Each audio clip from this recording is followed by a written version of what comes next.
What was your most fond memory growing up?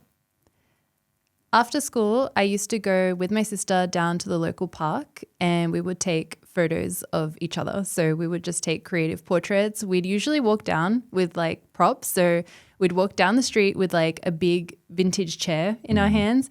I had like these old bird cages that I was really obsessed with taking photos with. So we'd be like walking after school with these big bird cages and then we'd be like running in the fields just taking pictures of each other.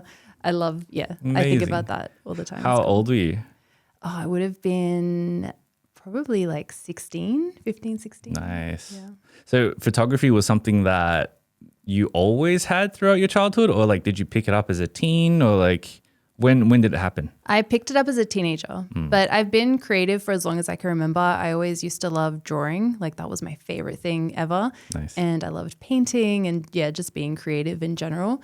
And then my dad introduced me to Photoshop one day and was telling me like I could do digital painting. And I was like, whoa, what is this? Yes. So I was like obsessed. And then, that kind of progressed into photography. Right. When you were, a kid, let's say around the primary school kind of age, were you a very explorative kind of person in the creative sense? Were your parents very like encouraging of your creativity and that kind of stuff? What was that like? Yeah, they really were. I also had a next door neighbor that would babysit us sometimes, like after school, my parents were at work, and she also was really creative. I remember we used to do like sand art with her, which was like, we were so excited always to go visit because like. What is sand art? She had like these different colored sands. I guess she dyed them or something. Huh. And then you grab a bottle and you like pour the different colors one by one. So you get a bottle with like layers of rainbow sand. Oh, it was cool. so fun. That's pretty cool. It was really cool. Nice and encouraging like childhood growing up. I find a lot of people actually like, it's very interesting meeting so many different people, because a lot of people I find also just find creativity as they grow up into an adult and that kind of stuff. But, I think somebody like you, I mean, you've been in the game for so long. I had a very sneaky suspicion that you grew up as a creative person during your childhood. Yeah, I absolutely did. And everyone around me was super encouraging about it too. My dad's an amazing artist as well. He does a lot of drawing. He used to be a sign writer as well. So I feel like that was really inspirational for me too. What kind of kid were you? Were you someone, who went out all the time, played outside, or were you like a kind of homebody working on your creative acts and all the rest of it? Like, I feel like I was a bit of both, honestly, because like I really love being outside in nature. So I did do that a lot as a kid. We had like this big swing, like this rope that my dad had tied from a tree branch that I used to use all the time. Like it was the most fun thing ever to go into the backyard and do that. But I also spent a lot of time inside, like being creative and drawing and that kind of stuff too. Nice. Yeah. And your photography, I mean, as I mentioned, you've seemed like you've done it for so long, since you were 16. What do you think was the path that led you to starting photography? That's really tricky to answer. I feel like it's been kind of like a progressive, like one thing leads to another. So it was kind of like, I think it has to be my dad introducing me to Photoshop actually, because when I started doing that, I was experimenting a lot. And back in the day, they used to give out magazines with CDs, and it had these tutorial images, and you could follow along. I remember, yeah, right. Yeah, I remember. That's how old we are. I've said this before on the podcast, but I first got into Photoshop when I was like 13 years old. Yeah. So I remember those quite fondly. But those tutorials, they were like super fun to experiment with and to learn how certain things in Photoshop work. And eventually I like outgrew the tutorials that they had in those magazines. So I would go online and I would look for stock images to edit, and I would like add birds and do sky replacement. Like now you've got software that does that for you. But back then I used to do it manually. Yeah, honestly. The amount of times of like like added stars or like added a bird or like downloaded a cloud brush or something like that. It would have taken you like hours back in the day. My Now you God. can do it in like a second. It's crazy how far we've come. Yeah. What kind of things were you creating before, getting into stock images and stuff like that? Like what were you creating in Photoshop? So in Photoshop before the stock images, it was like literally following the tutorials just to learn how things worked. I remember masking blew my mind. Okay. When I learned how a mask worked in Photoshop, I was like, well, I don't know. It was just the coolest thing ever. Remove parts and then add parts. It was insane. So cool. Nowadays, our amount of tech we have is just crazy, especially with all the generative AI and all the rest of it. We'll definitely get into that. Oh yeah. Absolutely. What came after that? So you learned Photoshop, learned it well. Yeah. Lots of CDs. And then I was like grabbing stock images, and then eventually I was like, but I want to be creating I want more control over what I'm creating. So I decided to pick up my family's point and shoot camera, just like a little camera that we used to take with us on holidays to take like family photos and things like that. And I took photos of like random things like trees and cars and buildings, and like I went on walks and just took photos of my shoes. Like that was a big subject for me. And then I kind of started taking photos of my sister because I felt like the random subjects that I came across weren't enough for me. Like I wanted to take more control over the scene that I was photographing. And so for me, I was like, oh, let's get a person in there. So I'd ask my sister to pose, and we would do like, it was like this whole trend back then where you do like the hair flicking. Do you remember that back in the day? What, like fast shutter speed and then like yes, you like flick your hair back. That was like the first it's all coming back to me now. The first like inkling of like motion. Oh yeah. And those ones. Yeah. Yeah. So we used to do stuff like that, and just like progressed from there into full portrait photography. Wow. So you've been a portrait photographer forever, since the beginning. Yeah. Oh, that's super interesting. What kind of, I guess you were taking photos of your sister, obviously. What kind of like other styles were you drawn to at that stage? Aside from shooting your shoes and your feet and all the rest of it, but like was stuff like, landscape photography or, taking photos of architecture or anything interesting in that vein, were they interesting to you back then as well? I tried it out, but it didn't really have the same like calling to me. I don't know if that makes sense. Like it just didn't click with me as much as portrait photography did. I feel like for me with portraits and being able to dress someone up and do their makeup and do their hair and tell them how to pose, tell them how to move, put them in certain locations, I was like, the creative possibilities there are endless, and that really excited me.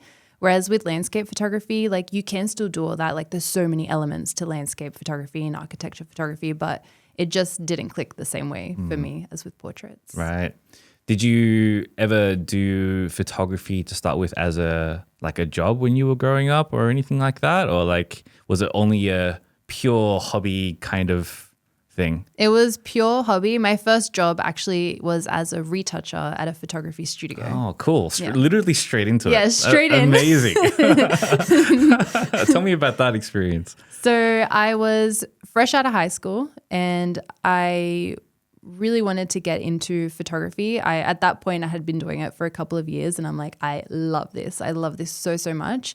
And I felt like I needed some more experience in the whole industry because I had no idea like how to make money from photography. I didn't know how to run a business. I didn't know any of that. So I jumped online and I was looking at photography studios in Sydney, and I reached out to a couple, and one of them got back to me. They did photography actors headshots. Okay. That was like their whole thing that they did. And yeah, they invited me over and they asked for my experience, and I showed them my portfolio, and they were like, yeah, let's get you in for a job. And I was like, cool, amazing. This is like my first job. It was so exciting. And yeah, I went into the studio Monday to Friday, and I was retouching. I retouched actors' headshots. How many would you retouch in a work day, I guess? Oh man, it always varied, like, because it depended on like how much editing needed to be done to the photos. But I would say I'd get through maybe like 20 to 30 in a day. Wow. Yeah. That's a lot. Yeah, it is a lot. I couldn't even imagine doing that many in a day now. Well, now you've got like the click of a button, that, it's like, it's a bit easier. Still stuck in the old ways, That's crazy. So what, you were 18, 19? Yeah. Yeah? Yeah. What kind of jobs did you have after that, or how long did that last for? So I did that for 2 or 3 years. It was a while. Eventually that photographer transitioned into doing weddings as well. So I was second shooting for them, which was a really cool experience too. Wow, you really just Yeah. such a smooth entry into photography. Absolutely wonderful. So after that, I was like, oh, weddings are really fun. Like they're really cool too. It's like kind of opened me up into more of the world of photography that I didn't know about before. And then I had another wedding photographer get in touch with me and was like, hey, are you available for second shooting? Because I really love your work. Because everything that I shoot and everything that I edited on, like, because I would always do photography on the side of my job as well, I would post it online. So I had like a blog that I would have. I think Instagram had like just started back then like too. 2012, 2011 kind of, yeah. And that's where he found me, this wedding photographer. So then I started doing second shooting for him, which was really, really cool experience. And I'm like, I love wedding photography because you get to do like a lot of different genres of photography in a single day. You have like your macro photography with the rings. You have to take documentary style photos of people when they're not paying attention. Then you've got the portraits, and then you have to do like family shots, and then you've got nighttime photos. Like it's a really like fun day. I know a lot of people don't like wedding photography, but there are some things that I think are really positive about it. I mean, just talking about the very wide range of skills you have to go through and learn, especially as your second job. Like it's, it takes people even a lifetime, like at least many years to kind of rack up all the experience of like being able to switch from one category and one genre of photography to the next. And so, I've always said that like there are two real genres of photography that can really accelerate your learning, and it's street photography and weddings. Yes, I agree. I agree with that. Right? Like street photography, you really have to, you can't even really think, it has to be almost an instinct when you shoot. And same thing with weddings, right? Like you have to be in the moment and be like, okay, this is what I need. This is what I need. Oh, this is what looks good now. Yeah. Like in this moment right now. Yeah. Yeah. Have you ever done weddings? I have never done weddings because I've been so scared. Like to have the responsibility of someone's wedding, like in terms of photos and videos resting on your shoulders, that is way too much responsibility for me, man. But I respect it so much. How many weddings did you shoot when you were at that kind of stage? Ooh, I'm not sure.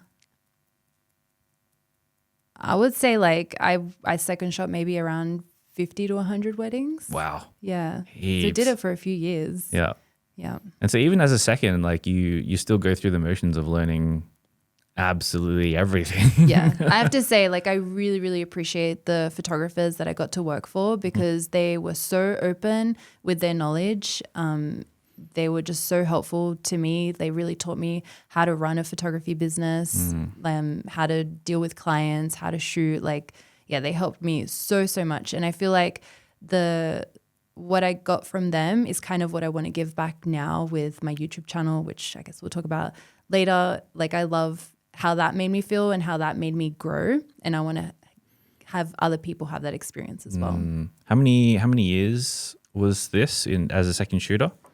I think maybe I was working with him for like 5 years. Wow. And it was kind of like, at first it was just second shooting. Then I started shooting weddings on my own as well. Dan and I had a business together where we did weddings, photo and video. And yeah, it was kind of like some weddings were just for my business and some weddings were second shooting. Eventually, like the second shooting got less and less as my business took over. Right. What gave you the confidence to be like, okay, I'm ready to like start my own business and do weddings? I think just time. Okay. Like the more you do it, the more you are not thinking about what you're doing. In a way, like that second nature just kind of takes over. And yeah, I felt confident in the way I was second shooting weddings. Sometimes that photographer would get me to go and shoot like the guy's getting ready on my own without him there. Right. And so you'd get like little bits of that and you're like, I can take care of this. I can do this. And it was kind of this like drip feeding of like little bits of responsibility over the course of 5 years. Yeah. That got you there. Right. Yeah. Yeah. I mean, that's. It's a good way to do it. Yeah. It's such a great way to do it. What was if you had to give I guess isolate a takeaway in terms of the business side of things that you learned as a second shooter, what is a good business insight that you might have learned from that? I think to be organized. Okay. Like you have to be organized to run your own business because you don't want to lose track of clients and lose track of time. And yeah, it's so important to not just like with like being in touch with your clients, but even organized in the file management side of things as well. Like you said, weddings are a huge deal. They're super important. Crazy. Like you need to make sure your backups are safe. You need to make sure you've got them in at least 3 places. And yeah, then keeping on top of the emails and the bookings and the meetings. So yeah, being organized, right. Super important. Absolutely, as in any business. In today's world, especially with cameras on our phones that we carry around with us 24/7, everyone takes photos, but that doesn't mean that everyone is a photographer. There is a difference between taking quick snapshots of your lunch and intentionally using photographic techniques to craft an image that could be art. And if you are looking at picking up the art and the craft of photography in the pursuit of mastery as quickly as possible, then maybe you might find this interesting. So I've spent well over 10,000 hours in dozens and dozens of different countries all across the world, all in the pursuit of taking world-class images that stand the test of time. And as a Sony digital imaging ambassador, I've condensed down everything that I know, all of the techniques, all of the tips, all of the tricks, and structured them into 2 courses for beginner photographers that, as many of my students have said, have drastically accelerated their learning. And for many of them, just after a single month after doing my courses provides most of them with the confidence and the technical ability to use a camera, to also intentionally compose images and to start to create a visual aesthetic, and also, of course, creating a style when editing photos. So if that sounds interesting to you, then check out my 30-day photography fundamentals course and my Lightroom editing masterclass over at patk.com/courses. Thank you so much for supporting the channel. Now, back to the episode. So you mentioned also you started your next business with Dan. Mm-hmm. What was the story between you two then back then? So Dan and I were together before we started working together. Mm-hmm. And I was doing fashion photography on the side of like this wedding business that I was working on. And lots of clients were asking for little short films along with their photos. And I needed music for that. And Dan has a music background. So he studied audio engineering. Nice. And so I was like, oh, why don't you come on board and like help me out with that? So he did. And then slowly he like started taking over actually filming everything as well. And yeah, that kind of started quite organically as well. So he wasn't originally a filmmaker or didn't study film or anything like that, just from audio straight to video? Yeah. Cool. Yeah. Very cool. I feel like the 2 things kind of go hand in hand. Though, yeah. I mean, one is part of the other, most certainly, right? Yeah. Yeah. Very natural extension kind of thing. So you guys have been working together for a very long time. Yes. Yeah. Wow. Yeah. We started off like, doing like the fashion stuff. And then we went into doing weddings full time. Nice. So then how long did you have the wedding business for? I'm going to say 8 years. Wow, that's long too. Yeah. I mean, I guess every single time you've transitioned is going to be long, right? Because yeah. Right. And everything kind of like overlaps. Like I'm not 50 years old or anything. Yeah. Yeah, it's like everything, as I start doing something, like there's something else going on. Yeah. Very gradual kind of thing. How was running your own business? It was good. It was a learning curve though.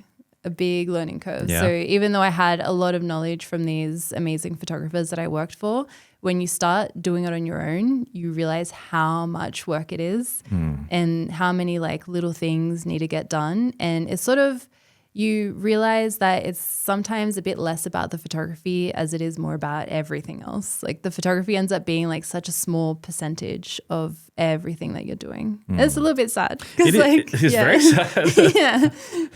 Especially for a creative though, like, you know, but it is what it is. That is how the game goes. Yeah. I was going to ask, do you find the same? Yeah. I mean, for me, this is this career, and the business that's attached to this career is my fourth business.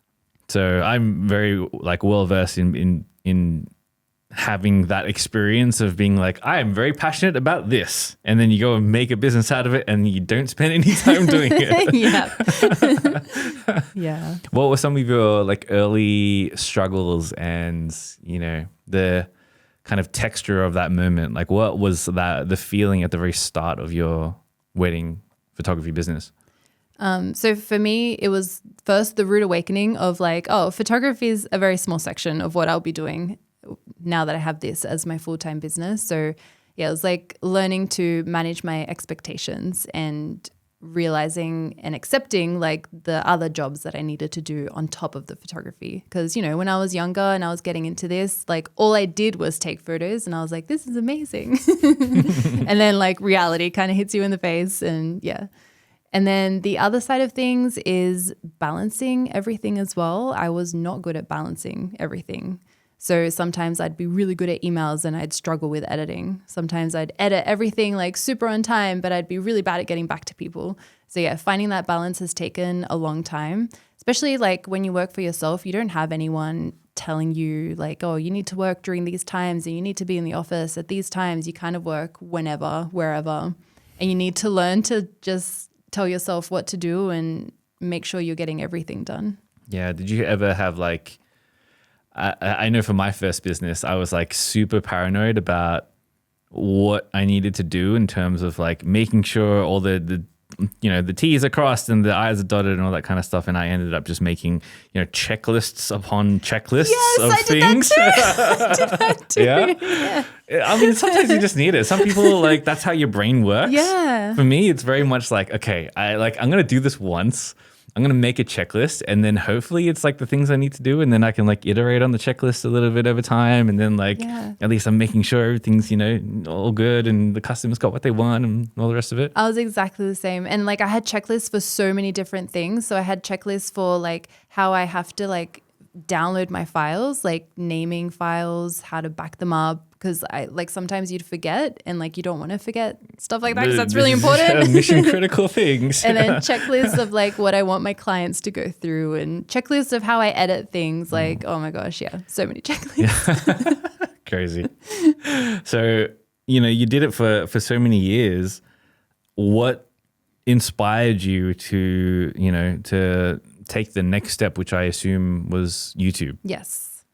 So I've always posted my work online. Like I love sharing the things that I create online. As I mentioned, like back in the day, I had a blog that I would run religiously. Like I loved uploading new blog posts. Side note, I used to run so many blogs. Really? I love blogs. Yes. The blogging platform was like, I want blogs to make a comeback. I love blogs. Yeah, blogs are great. I still have my blog, but I don't update it that much because it doesn't get that much traffic. So yeah. But blogs, I want them to make a comeback. Blogs are great. I'm ready for when they make a comeback. Just got to keep at it, and then one day they'll come and circle back in vogue. Everything gets trendy again, right? Yeah, exactly. Yeah. Wait, what kind of blogs did you run? So I did like, I remember my first one was like super cringe. It was just like me blogging about my daily life and all the rest of it. And, you know, this was back when, so I had I had like a little band. And we used to like play like cover songs in my mom's garage. I love that. Like, you know, we used to write about that, create a website and all the rest of it.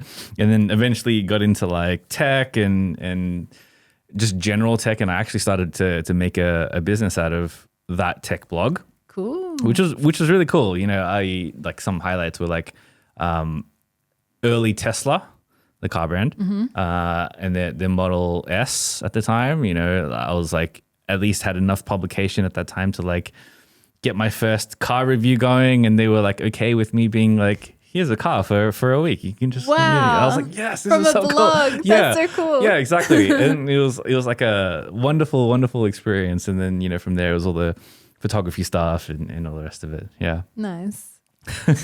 Blogs. Crazy. Sorry. Yeah, so I had a blog and then I would post my work always to Flickr. There was DeviantArt as well. And then I got onto Instagram like the day that they opened, basically. Like I was there early on. I used to be on DeviantArt. You did it too? Yes, yeah. And Flickr? How about Flickr? Yes. Yeah, Flickr. Not as much as DeviantArt, but yes. Yeah. Definitely a little bit of Flickr, yeah. Yeah. And so, I like have kind of built up a following over the years from posting my work to all these places. I was on Instagram when they first came out and I was posting, early on from there. And I noticed that people would ask me a lot of questions about like, oh, like, how did you edit this? And what lens did you use to take these photos? And people would have, like questions that they wanted to know about the work that I was posting. And at the time I was posting my fashion photography. I was posting some of my portrait shoots from when I was shooting weddings. And I was posting some portrait sessions that people would book me for as well. This is all on Instagram. Yes, on Instagram and on my and Flickr and stuff. Yeah, on all these platforms, people would be asking me questions about stuff. And that's where I kind of discovered YouTube at the same time. And I saw that there were photography YouTube accounts. There was a lot of people that inspired me, like Kai Wong and Jessica Kobasi and accounts like that. Like I loved watching their videos. Yes. And I was like, oh, maybe like I could answer people's photography questions on YouTube. Like that could be cool. And so I decided to make some travel because I was traveling at the time. I was like working for an influencer, taking photos for her Instagram. Oh, that's cool. Yeah, that was a fun few trips that we did together. And so I was vlogging like behind the scenes of that to just get like confidence to talk to the camera, to get to know what it's like making and editing video and get to know what it's like uploading to YouTube as well. Those videos are still up on my YouTube channel. Oh, really? From like way back in the day. Damn, I should have gone back. That's a missed opportunity. Just like they've got like this feature on YouTube. You can like sort from oldest to newest. And I'm like, I feel like it's way too easy. Too convenient, I don't like guys. that. I'm like, if you want to see my old stuff, I want you to scroll and like work for it. Like Instagram style. Yes. Like all the way to the bottom, man. 1,000+ posts or whatever. Yeah. So what was the experience of your first vlogs like? So I feel like no one really was like watching my videos at the time because I had like just started my YouTube channel. I also had like a travel series with my sister when we went to Washington and we were like road tripping, and I think I put some photos into that vlog. And I noticed that people would comment more and like react more when there were images in the videos that I was posting. And I was like, okay, I feel like I've gotten to know what it's like making videos. I'm like, let's start making some photography related videos. I'm like, let's just try it out and see how it goes. And so I uploaded some photography videos and I started getting like a response from people. And I'm like, oh, okay, this is kind of cool. Like people like hearing what I have to say and like they like that I'm able to answer their questions that I've been getting on other platforms. And so I was like, let's try and do YouTube. And so I decided for an entire year I was going to upload 2 videos every single week for an entire year to do with photography. That's a lot. It was a lot of work. That's a lot of work, man. Wow. Yeah. Kudos to you. That's great. Thank you. What was that year like? Busy because I was still doing weddings at the time as well. Oh God. Yeah. But a lot of the questions that I would have is how I edit my photos. So I uploaded a lot of like Lightroom and Photoshop tutorials at the time on YouTube. So those were quite quick for me to make at least. Now my videos take a lot more production. I could not imagine doing 2 videos a week. That's crazy. Even one a week is like hard to keep up with. Yeah. Yeah. Absolutely. I feel you on that. What was your, I guess your growth like in that 1 year of doing 2 weeks? It was a lot. I don't pay attention too much to the numbers. Like I don't remember exactly, but I do remember that my channel kind of really took off. There was like a couple of videos that I uploaded that made people like find me and be subscribed to me. So my channel started growing really quickly when I uploaded photography videos. At least by the end of the year, was it enough for you to be like, oh, I can do this full time now? Or no, that still took a while to get there. Still took a while? Okay. Yeah. I mean, I ask because, there's something to be said about consistency and like hard work and hard consistency over a long period of time. I often tell the story about how I started YouTube, and I started, committing to once a weeks, and at the same time, or at least, within the first couple of weeks, within the first couple of months ish, around there, when I first started, I saw all these like kind of acquaintances or friends, quite a few of them also start YouTube channels as well. And I guess I had some kind of like, and maybe I didn't, maybe it's just ego, some like, effect on, or at least inspired them to have the confidence to start their own. Nice. Which is fantastic. Like, because I think a lot of people want to start YouTube, but they're waiting for a catalyst. It's scary. It's really super daunting. Scary. But then when you see like someone you admire, or like someone who is close to you, or someone you know the story of do it, you're like, oh, if he's doing it, maybe I could do it too, Yeah. But the story is, I saw a whole bunch of them start their YouTubes, and it was amazing because in the first like 3, 4, 5 months, I could see everyone starting to grow and doing all these things. But then, one by one, they just all started fizzling out. And I don't know why. I didn't, ask or didn't want to pry. But the only one that kind of stayed on was me. And, I, as most people, have a trend graph that looks like nothing, nothing, nothing burger for like so long. And then, one hit, and then you're like, and more hit, and then you're like, suddenly you're a YouTuber it's just now. Growing, yeah. Yeah, literally. It was the same for me. Like, so many videos would like barely get watched, and then there was like a couple of videos that I remember uploading that really projected the channel up. Yeah. It just takes like that 1 or 2, and that's it. Like, and it snowballs from there. And you just have to be in the game for long enough for that to happen. Yeah. I've seen it time and time and time again. So especially in these last 3, 4 years that I've been on the platform, and I've seen friends jump on the platform in this time, and I've just been trying to encourage them to just stay in it Yeah. for the entire period of time. It's hard. Like, it takes a lot of commitment, time, hard work, effort, but it is worth it if you stick it out. I do think like the commitment makes a big difference, because I think that 1 year where I was like 2 videos a week, that made the biggest difference in the world. Absolutely. Yeah. So how long did it take from that point until you were like, oh, okay, I can like make a full-time living out of doing this? I'm going to say maybe another year after that. That's pretty quick. It is very quick. But I have to say, like, I was kind of pushed into it a little bit. I don't know. I think like my transition to being full-time on YouTube would have been a little bit slower if it wasn't for COVID. So yeah, because I was like running my wedding business at the same time as starting this YouTube channel. So like I was very comfortable with that, and I really enjoyed doing that.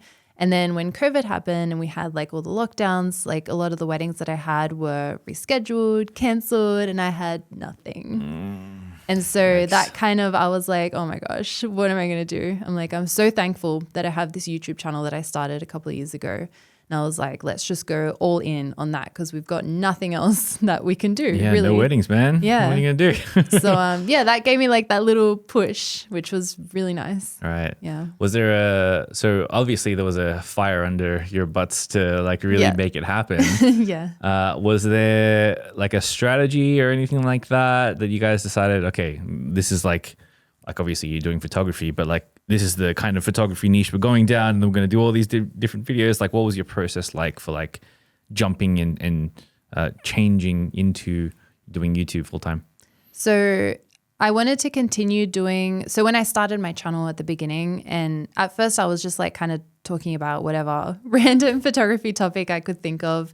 And then I was like, no, I think my niche is going to be portraits, because I feel like there's not that many portrait photographers on YouTube. And I was like, that's what I'm the strongest at. Like, that's my niche and what I'm good at and what I like to talk about. So that's going to be what I do. And also editing. I loved editing and I loved sharing those tutorials. So I think when I started doing it more full time, I basically said like, I want to do 1 video a week now. I think I announced that at the end of the first year. I was like, this isn't sustainable. I'm burning out very quickly. I'm sorry, guys. And I'm like, yeah, imagine. I just want to like spend more time and effort in the one good video per week. Yeah, that's a lot. So yeah, my aim was to continue with like that niche of portraits, editing. I wanted to get into reviews as well because I love talking about lenses. Like that's something I'm really passionate about. And so those were some of my aims, as well as to like slow down and put more effort and time and care into the one video that we're posting a week.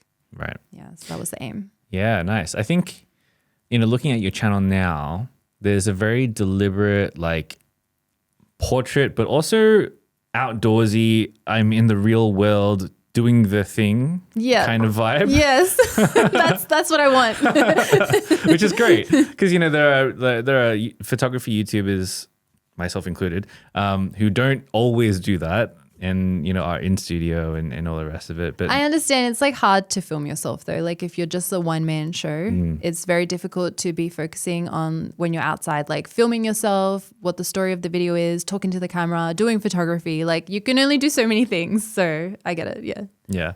But I think for your channel, it's such a strong, unique selling point that I think a lot of people would come to you for that, because it's like, yeah, you have all these like keyboard warrior kind of like armchair photographers and all that kind of stuff, but like you're actually out there doing the thing. Yeah, that was always my thing from the beginning. That's another thing that inspired me to start a YouTube channel, is that I wanted to buy a zoom lens. I'm like a prime lens photographer. I had not used a zoom lens in a really long time, and I was looking into one and I was like, I know, I'll go on YouTube and like have a look at some photo samples at different focal lengths to see what the quality is like. I couldn't find one video with that. And I was like, maybe I should do that. Like if I want to see that, surely there's other people that want to see that too. So yeah, that's been my whole thing of like, I'm just going to take the thing, go outside and use it and just show you what it's like. If you're a photographer visiting Japan, you probably want all of the most visually attractive, stunning spots to go to and photograph. And in Japan, there is most certainly no shortage of that. That is why I have been coming back to Japan nonstop since 2016 and eventually decided to also move here. But as an English speaker, finding all of the good spots is hard. And doing all of the research on how to get there, in what season, with what gear, and all of the other nuances and considerations that lead to a great image is tiring and time-consuming. So I've made it easy for you. My photography guides to Japan and Tokyo are the best-selling photography guides on the internet. And I've been doing this for many, many years. And in them, I show off all of the best spots this country has to offer and how to capture them, saving you time, money, and stress, and simplifying the planning process, enabling you to have a better time here. So if that sounds interesting, then head on over to packk.com/Japan guide to check out my photography guides to Japan and Tokyo. Thank you so much for supporting the channel. Now, back to the episode.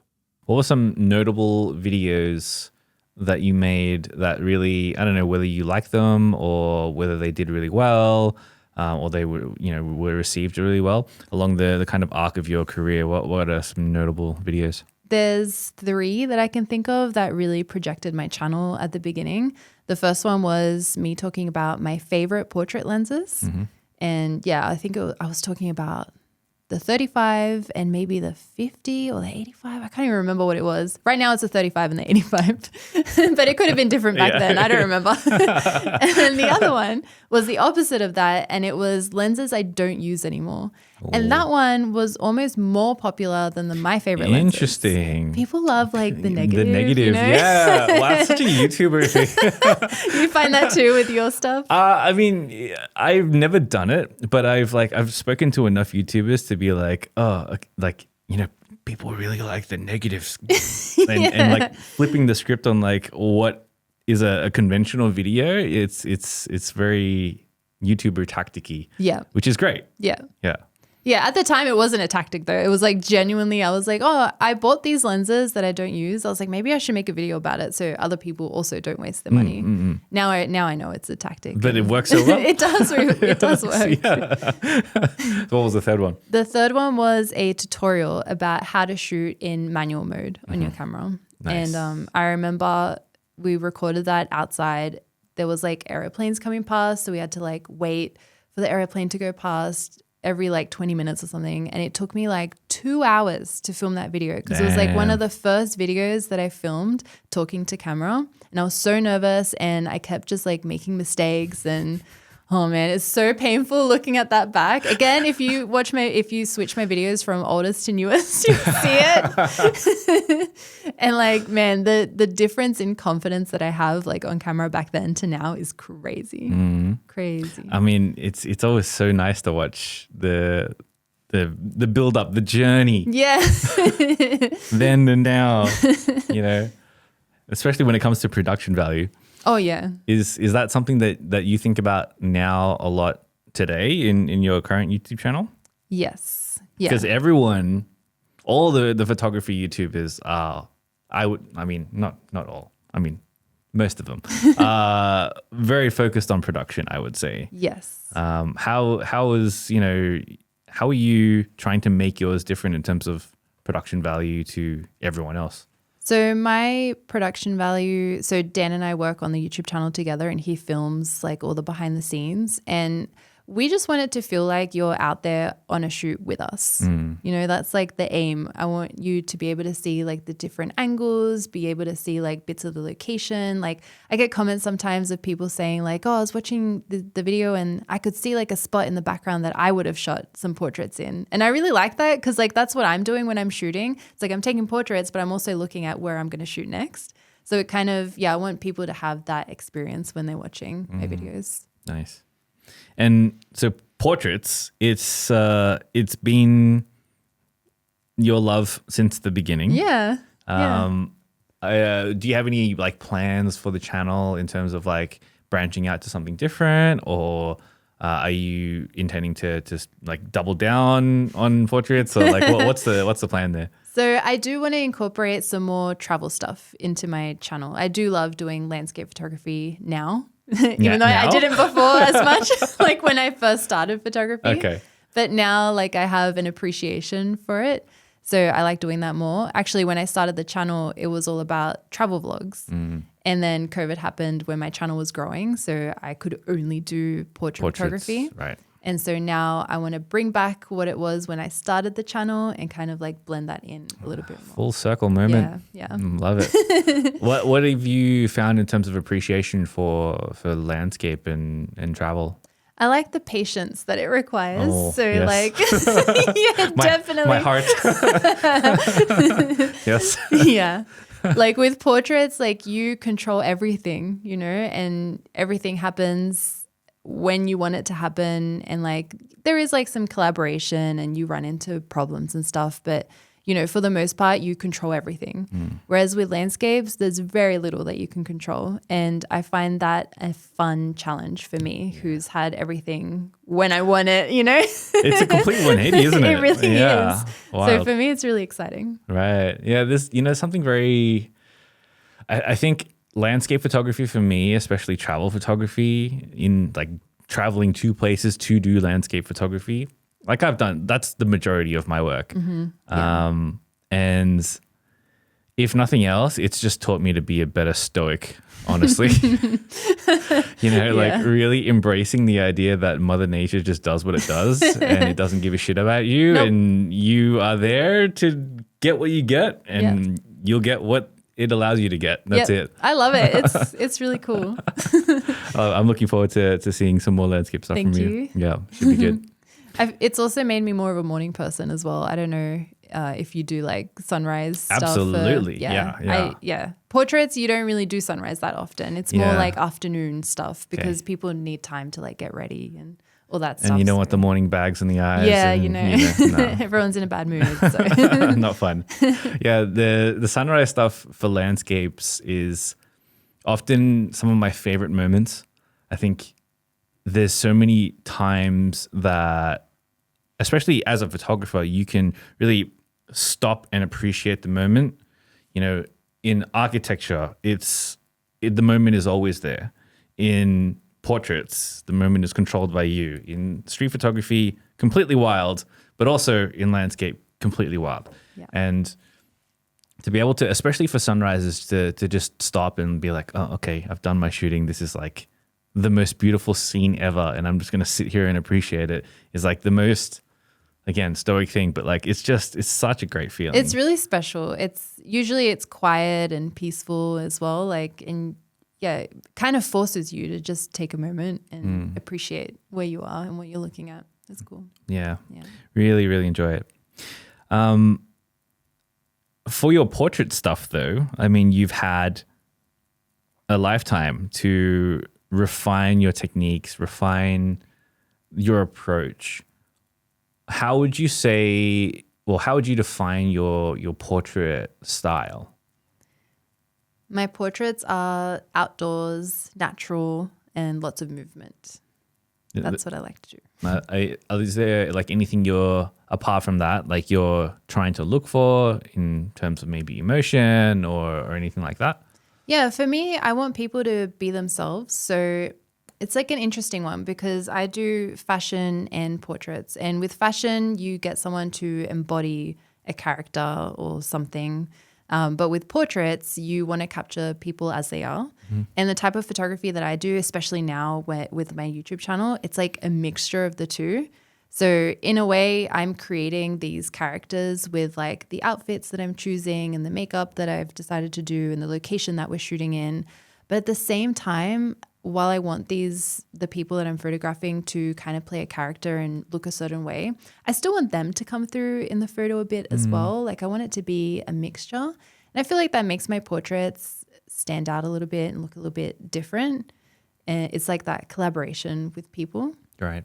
Yeah, I definitely see that coming through in everything that you do. Thank you. Especially for your, it's crazy how much insight you can gather from a gear review that is pretty much only portraits. Like I would say the majority of your gear reviews are using portraits as an example. Yeah, almost all of them. Yeah. And but from that you can glean so much, and it's a really good category of photography to learn about the technical abilities of gear. Yeah, I think so too, because like it's, I'm doing like these kind of fashion portraits, but you can replace that with so many different genres when you're testing gear. So like even though it's fashion portraits, like you can apply that to weddings because you take photos of people. You can do like street photography. You can apply that to family portrait shooters, baby photographers, like so many different genres, which is cool.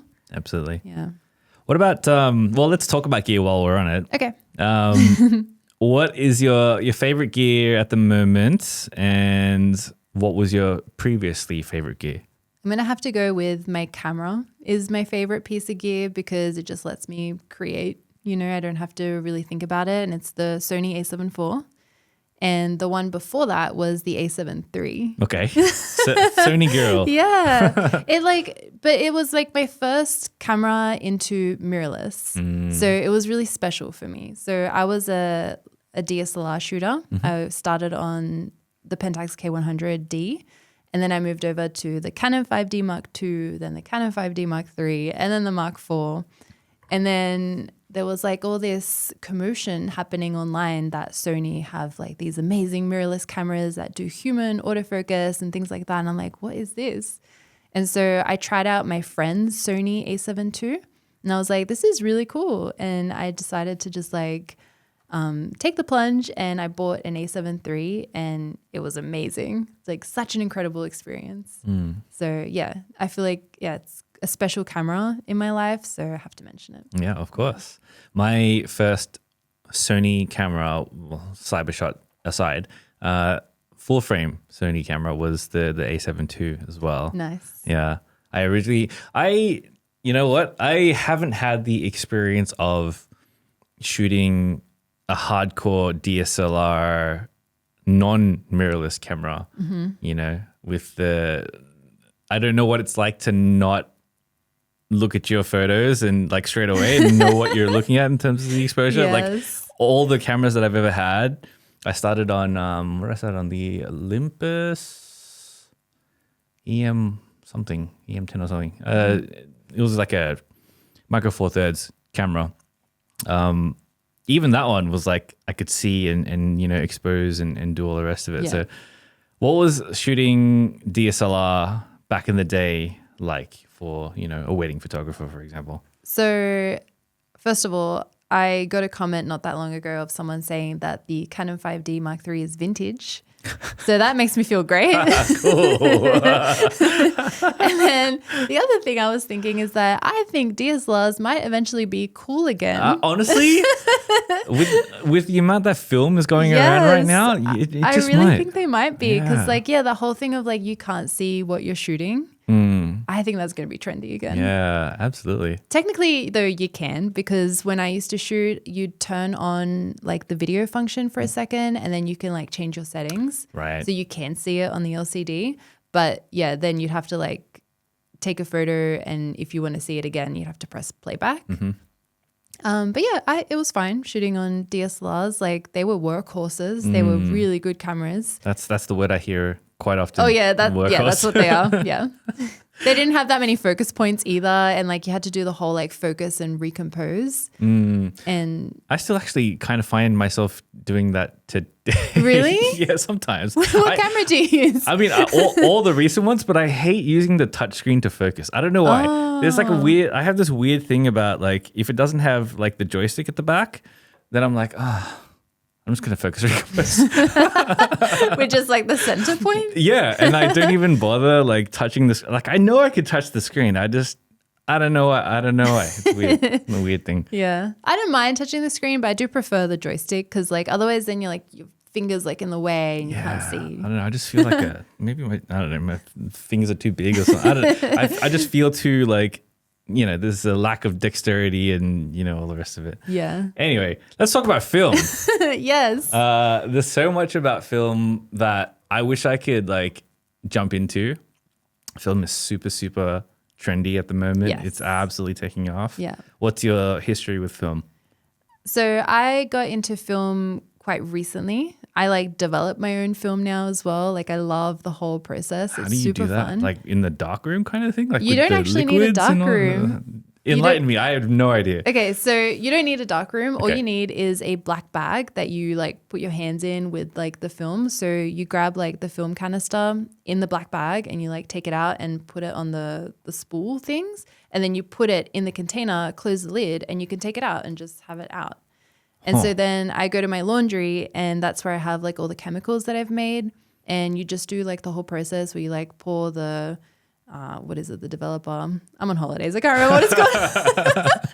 And then you like do the turns every like 30 seconds and then you go film. It's really fun. That's cool. Yeah. Because I've only ever seen it in movies and only ever when it's like a serial killer, like, Yes. you know, red room. Like Yeah. I've got like some sneaky shots of you and all that kind of like real bad stuff. I'm pretty sure the dark rooms are just for printing. Like if you print your own photos. Right. Because I used to do that in high school. Okay. We had a dark room and you'd print your images onto paper and that's where you need a dark room. Right. Yeah. Right. Okay. So you develop your own film. How do you catalog it and categorize it? So I have a folder Okay. that has like the sheets where you can slip in your film. So I think I think it's 6 Okay. squares to a thing. And then you've got I think it's like 5 down or something.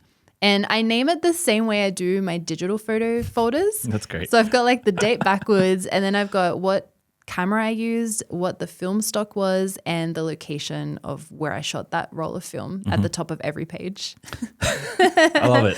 I You love got to it. be organized. Honestly, that's how I would probably do it too. I have seen some like TikToks and stuff where people, I don't even know how to describe it well, but they have like maybe like a white kind of platform and it has like a light or something, and then they have the film go across it, and they have like a camera shooting the thing. That's how I scan my film. Oh, you do that? Yeah, Right. you just need a macro lens. So then, wow. Okay, this is all. I'm just processing this in real time. So that means you can like, let's say you're shooting on an A7R Mark V or whatever, and you have like 60 megapixels. You have a 60 megapixel film thing. That's right. That's crazy. Yeah. And That then sounds so fun. Yeah, it is super fun.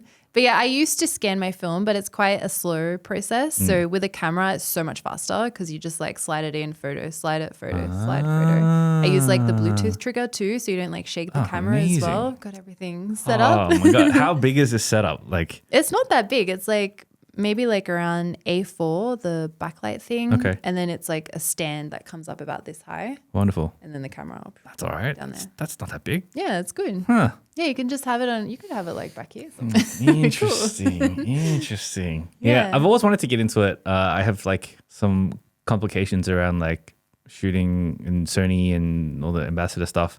But like it's always been something that's like been interesting to me. You know, me and Steph, my girlfriend, we buy the instant ones all the time, like on travels, and then just like randomly have it in the bag, and there's like every now and then, and it's so fun. Yeah. That's my favorite type of like film photography that I do is with point and shoot cameras. There's just something so nice about like not having to change settings, not having to choose a focal length, not having to focus, just like literally point and shoot. It's so satisfying. I love it. What are you using? I have a couple of cameras. I have like the Contax T2, but my favorite has to be the Olympus Mu 2. Okay. It's so good. I don't know what that is, but it sounds good. It's just like a little point and shoot camera. It's got like a clamshell like design that like slides open. Yeah, those look cool. Yeah. And I love it because it's like tiny and it's super light. Like it literally fits in my pocket, and like girl pockets are usually not that big. So that's saying something about how small the camera is. Absolutely. And yeah, it takes great photos. Oh, amazing. Yeah, I got to get into it one day. Yes, it's so fun. So then you put your film photos on like Instagram and share it digitally and all that kind of stuff. Yeah, they're usually in my travel vlogs because I normally take the most film photos when I'm traveling. Right. Yeah. So then like, would you say that your current catalog of photos is like, you know, half film, half digital, or like? No, it's definitely more digital than anything. Yeah. Right. Very interesting. I want to get into it. You should. It's so fun. I love it. And you should develop as well. It's like not as hard as it seems. No, I'm a very technical person too. You'll love it. So I'm like that. You're speaking my language. Yeah. Like, because also like depending how much film you've developed, you have to add a certain amount of time to the developing. So the chemicals stay in there for longer if you've used them a lot. Okay. Yeah. You'll love it. It's a whole rabbit hole to jump down. It is. So that's gear. I mean, photographers love gear, especially on YouTube. Yeah. What's your audience like on YouTube? I'm always very interested because especially photography, like the photography genre, the photography audience, in my experience, at least my audience anyway, some people are quite zealotish, like very strong on opinions when it comes to gear. And then others are like very accepting and all the rest of it. You do a lot of gear reviews. What has your experience been? I'd have to say it's probably the same. It's like most people are usually just like really happy for new gear. Like it's exciting and it's fun to like see how it works and to see new tech and all that stuff. And yeah, then there's always like the group of people that are never happy with anything. Like nothing's ever good enough or cheap enough or small enough or fast enough. Like absolutely. Like if you're not going to spend the most money on like the best flagship camera there is, then there's always going to be something cut out of it because, you know, it's not everything's going to be the best. So that's what I find. Right. Is there a lot of people like that in your audience that are very like, it's not enough? I don't think so. I think it also like depends on the product as well. So usually for like the more stripped down cameras, so the cameras that are more so for like consumers or hobbyists or people getting into photography, I find that that's where people are like, oh, but it doesn't have this and it doesn't have that. But sometimes you need to think about like when you're reviewing gear, like who the target audience is. Yeah. Because it's like they might not need all those features. So it's kind of like a balance. Yeah. So it depends. Absolutely. But for the most part, I feel like my YouTube comments are a nice Pretty place. good. Yeah, which is good. That's I appreciate good. it. Yeah, nice. Yeah, I am very I'm very protective of my my YouTube comments. So, you know, whenever I get those, I actually just hide them straight away because it just doesn't add to the conversation in any like productive way. Yeah. I have zero tolerance for some comments. Yeah, absolutely. It's crazy. Is gear going to continue to be a really big part of your channel? I think so. Yeah. Yeah. Yeah. What do you think about brand loyalty? I love asking people this question. I have zero loyalty. Zero. I mean, as a YouTuber, it's like you either have zero loyalty or you have all the loyalty. There is rarely a middle ground, right? Yeah, I think so. I think like as a reviewer as well, like it's my job to use everything. And like I know I use Sony cameras, but I also like I use so many different camera brands and I make videos about all of them and I try to treat them all the same way. So yeah, zero loyalty. I use everything. Good. Good. Who's winning? Oh man. That's a tough question. Am I poking the bear or what? A little bit. Yeah. Well, I mean, even for me, I'm like, I am trying a lot to use other brands where I can. I am like contractually obligated to use Sony products. And for me I've used other products as well. And for me, they're the best. They suit me the best. Yeah. But there is something nice about having the freedom to use anything that you want. You know, I see my mate Ben use the little Ricoh G, whatever it is. It looks so good. Yeah. Like so tiny, just takes great images, fit in your pocket. What more can you ask for? I'm like, I'm missing out, man. Grass is always greener. Do you think about like YouTube from a strategic kind of way often? So like in terms of like content scheduling or in terms of like what types of content to make and what's, you know, maybe trending or, you know, what's done well in the past or whatever the case may be. How do you think about that? Yeah, I didn't used to. When I first started, it was just kind of like post whatever, like anything photography related. And then the more you do it, like, I feel like the more you have to think about it strategically because like, you know, now my livelihood relies on YouTube and you want to like it takes so much effort and time to make a video. You want to make sure it's worth your while and it's worth people to watch it as well. So like even though I do prioritize, like I come up with cool like titles and thumbnails, I still make sure that the video itself is helpful for people. But yeah, strategy is very important. What are some of the things that you are finding yourself constantly paying attention to? Titles of videos, they're so important. I used to not really think about them before, but they are probably the most important part of the video, the title and the thumbnail. And aside from that, I also try to have like a mixture, like a balance of videos. So I don't want to do too many reviews. I want to have like tutorials mixed in there as well. I want like just fun behind the scene photo shoot videos too, some travel stuff. And like, I make sure to always have like a rotation of videos as much as I can.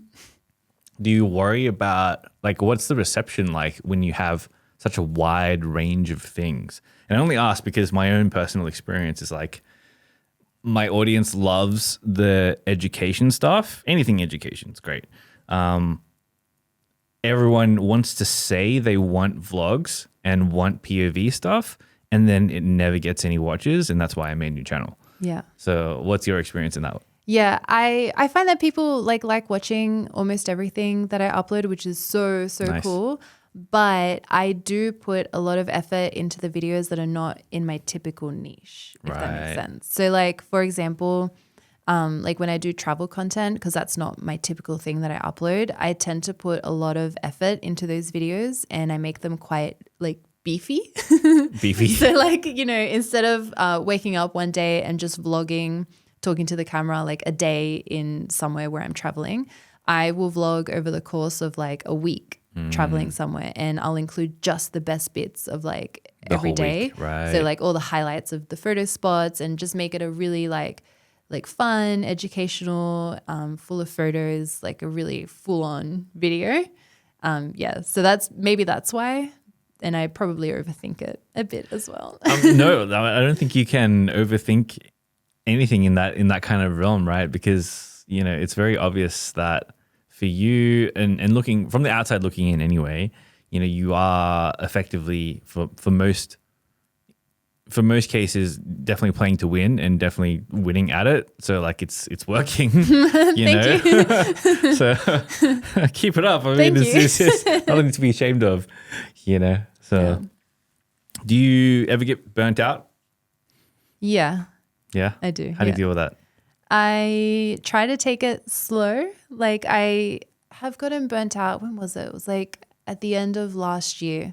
Wasn't feeling too good about stuff, but I continue posting because like for me it's about being professional and still showing up even if you don't feel like it. Like that's how it was when I was a full-time photographer. Like there were weddings where I felt sick and I didn't want to be there, but like you have to show up, put a smile on your face and just like, you know, get the job done because like that's what they kind of hired you for. And yeah, I kind of treat YouTube in the same way because I want to still be consistent and still share videos. But I guess I try to work on videos that fulfill me more and like make me happy, that, you know, it kind of brings like that passion back. And I also try to do things like outside of what I normally do as well. So I'll spend more time like with family or going out and spending more personal time to just like get away from it a little bit. Yeah, it's definitely the mark of a professional, someone who can turn up even when they don't want to. And yes. I had like the worst experience of my life where I had to shoot a wedding with food poisoning. Wow. It was the worst thing in the world. I could imagine. Holy and the moly. photos turned out amazing, actually. They were really good. I had Dan, he came and helped me because I was like, Dan, I can't even drive. Like, I need you to help. No. Can you shoot with me? And it ended up being an awesome day. So. Well, as long as the client's happy, I suppose. Yeah. They were like so worried at the beginning of the day. But then like it ended up fine. So crazy. Wow. That's dedication. Yeah. It's interesting that you say that. I think I've always thought that too as a creative person. Like I've been a creative my whole life. You know, this is my second creative career. I keep saying that on the podcast. I'm sorry. But you know, just showing up every day is the mark of a professional. And for me in YouTube land, you know, I recently got super burnt out. And I think it was because I didn't take YouTube professionally. You know, YouTube for me is not a huge part of my business, but you know, I took off 4 months or something like something crazy like that. And, you know, now paying the price for it. But I think had I showed up as a professional and treated it as a professional, definitely would have gotten a lot more momentum. Sometimes you need to put your health first. Like it's not worth it to push through if like you really can't do it. You know, I had the same, like, I think it was 2 years ago. I took like a month break and I didn't post anything, which is actually very weird for me. I mean, but, being so consistent all the time. Yeah. I mean, yeah. But absolutely. yeah, like sometimes you just have to. Yeah. I think I'm definitely getting back into the swing of things now. I'm actually hiring an editor at the moment. Yes, that's cool. Yes. Yeah. So we for the last couple of days, by the time this comes out, it'll be like last month.